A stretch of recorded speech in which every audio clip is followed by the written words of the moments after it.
আসসালামু আলাইকুম। সবাই কেমন আছেন? আশা করি সবাই ভালো আছেন। আলহামদুলিল্লাহ আমিও ভালো আছি। আজকে বাড়িতে আসার পরে দেখতেছি আম্মু ওনার ছেলের জন্য, মানে আমার একমাত্র ভাইয়ের জন্য ওনার ফ্রেন্ডের মাধ্যমে বিদেশের বাড়িতে খাবার দিবে। চলো কী কী দিচ্ছে তোমাদের সাথে শেয়ার করি। আমার ভাই গরুর মাংস খুব পছন্দ করে, তাই গরুর মাংস ভাজি করে দিচ্ছে, লাল মুরগি ভাজি করে দিচ্ছে, তারপর মাছ ঝাল ঝাল করে মাছ ভুনা করে দিবে, মানে বড় বড় কাতল মাছ, তারপর কিন্তু ওগুলো ভাজি করে দিবে। ময়দার পিঠা বানিয়েছে, ময়দার পিঠা। আলামিন, তুমি কি করো?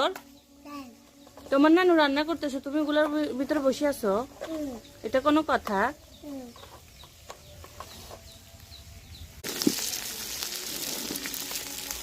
আমু, আমার এক্সপিরিয়েন্স কম। আপনার ছেলের জন্য যেন আপনি পার্সেল করে পাঠাইবেন বিদেশের বাড়িতে, আপনার এক্সপিরিয়েন্স কেমন, অনুভূতিটা জানো? খুব খুশি।